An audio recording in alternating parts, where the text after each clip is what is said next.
nauke i novih tehnologija države da se suočilo sa desnom koji je zloupotrebom vjerskih osjećanja u životu.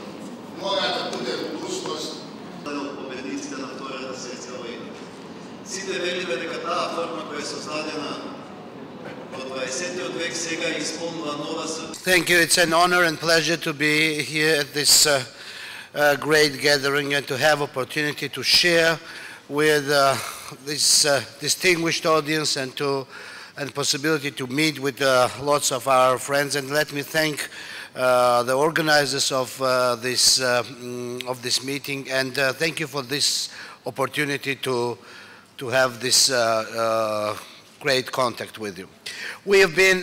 I've been hearing numerous very interesting presentations and ideas that are floating around, and we share basically the same concern. We share the concern about security, about stability, about the efficiency of the international institutions that are put in place for the reason of preventing of tension, of conflicts. And in a way, if we go back some probably 30 years ago and reflect what we were thinking about the future of the world when the Cold War was finishing, I think our prospects were much more optimistic. We were thinking that the end of the Cold War would bring much more peace, much more prosperity. It would bring, and the globalization of the world would bring much more contacts and opportunities for trade, for friendship, for dialogue of cultures. But our very optimistic hopes have not all of them been fulfilled. And we are seeing the world where we see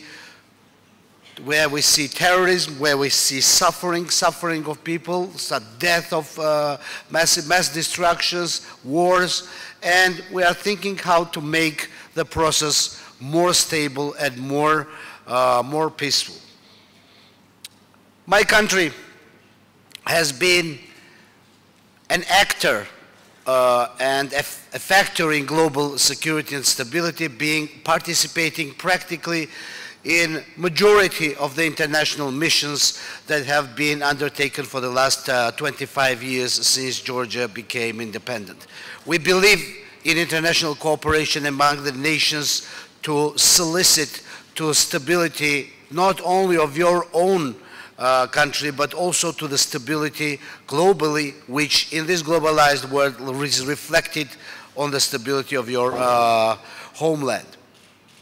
Right now we are active in international missions in Afghanistan, in Africa, and we believe that contributing to this process makes Georgia more stable. But at the same time, Georgia is an unfortunate example of the hypocrisy of international relationships that is built around the concept of the privileged interest zones, privileged interest areas. Georgia has been occupied by its neighboring, very strong nuclear country, Russia. It has been occupied in 2008 by the regular Russian army, but it was occupied before with something that we are calling the hybrid war in the beginning of 90s, where we started on our independence. And this is a fact that a country contributing to global security and stability is suffering when it comes to its neighbors. And this is a fact that we all have to face, and we have to acknowledge that facing those facts should bring us to a more clearer solutions, should bring us to a more clear visions. Russia has declared its foreign policy in respect, is saying, basically stating that international relations, international global order is somehow twisted when it comes up to the Russian neighborhood. And as a result of this twist, as a result of the belief that Russia has the right to police with its neighbors, our country is occupied, parts of the country are occupied. But one thing is what Russia has declared, and the other thing is how clear, how blunt were the nations that believe in global security, that believe in the international relationships. How clear and blunt were then those nations demanding and disapproving Russian policy. I don't think that we all were exactly blunt at that point when in 2008 when Georgia was being occupied and we got the crisis in Crimea in 6 years and in Ukraine. So facing the challenges of terrorism, facing the challenges of hybrid war, facing the challenges of big powers,